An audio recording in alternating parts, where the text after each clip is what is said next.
भूमिपुत्राच्या 16,000 hectare जमिनीवर MIDC वसली आहे। घातक रासायनिक कंपन्या हटवा अशी मुख्य मागणी करत इतर कंपन्यांनी इंजिनियर वर्क आणि IT क्षेत्रांतर्गत कारखाने चालवावे अशी मुख्य मागणी करत 27 गाव संघर्ष समितीच्या पदाधिकारी, कार्यकर्ते, शिवसेना ग्रामीण नेते यांनी घटनास्थळी भेट देऊन मानपाडा पोलीस MIDC मध्ये जाऊन अधिकाऱ्यांना निवेदन दिले आहे। दरम्यान अमुदान कंपनीचा रिएक्टर ऑपरेटर सत्यनारायण राजभर हे बेपत्ता आहेत। त्यांचं काय झालं, मृतक शवामध्ये त्यांचं पार्थिव आहे का हे शोधण्यासाठी धावपळ करीत आहेत। पण अनेक मृतकाची ओळख न पटल्याने DNA चाचणी झाल्याशिवाय मृतकांची ओळख पटणार नाही आणि तोपर्यंत शव ताब्यात देत नसल्याची तक्रार नातेवाईक करीत आहेत। नाही, असं आहे की 2016 साली काही वेळेला शासनाचे निर्णय त्यावेळेला पण झाले होते, परंतु निर्णय होताना उशीर होतो।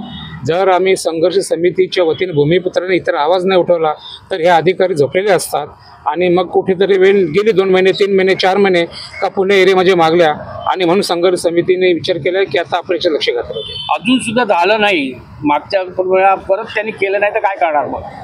येत्या 15 दिवसामध्ये पुन्हा आम्ही MIDCचे अधिकारी किंवा त्यांचे इतर काही पोल्युशन कंट्रोलचे अधिकारी यांच्यावर बैठक करण्याचा आम्ही प्रयत्न करू। त्याच्यानंतर त्यांची कमिटी स्थापन झालेली आहे शासनाने उच्चस्तरीय, त्या कमिटीबरोबर सुद्धा आम्ही मीटिंग करू आणि काय होते ते जाणून घेऊ।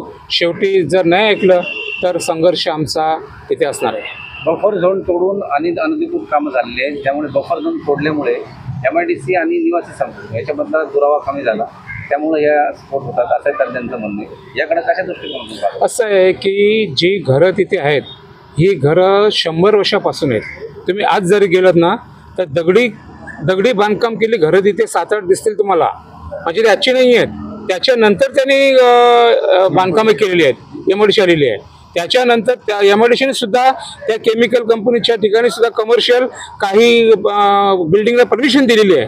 ही सुद्धा आपण बघा ना काय आहे ते। म्हणून अशा गोष्टीसाठी की जी लोक राहतात ते आज राहत नाही, 100-150 वर्षापासून राहतात, आजोबापासून राहतात तिथे। तुम्हाला पाहिजे असं आजही तुम्हाला दाखवतो की त्या घरं कुठली आहेत ती थोडीफार कमी असं झाली सुद्धा असेल, आम्ही कुठे नाही बोलतोय। कंपनी स्थलांतराला जर विरोध झाला उद्योजकांकडून तर काय, कारण महाविकास आघाडी सरकारच्या काळातही असा निर्णय झाला होता, मात्र उद्योजक आणि काही राजकीय पक्षांनी त्याला विरोध केला होता। म्हणून आम्ही मागणी करतोय अशा प्रकारचे जर कोणी कंपनीचा मालक इथे उद्योग करत असेल आणि उद्या अशा घटना घडल्या तर घडू नये म्हणून आतापासून त्यांच्याबरोबर करतोय। आणि हे जर कोणी एखाद्या कामाबरोबर पण आम्ही भेट घेतोय, कामाचे अधिकारी आहेत ना, आम्हाला त्यांचा काहीच उपयोग होत नाही, स्थानिक भूमिपुत्रांना अजिबात न होत नाही, तर त्या दृष्टीने सुद्धा आम्ही त्यांच्याबरोबर चर्चा पण करू।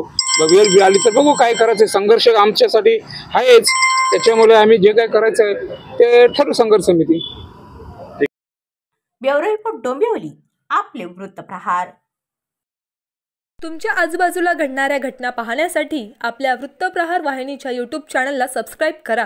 तसेच नव्या व्हिडिओची नोटिफिकेशन मिळवण्यासाठी बाजूला असलेल्या बेल आयकॉनवरती क्लिक करा। प्रत्येक बातमीला लाईक करा आणि शेअर करा।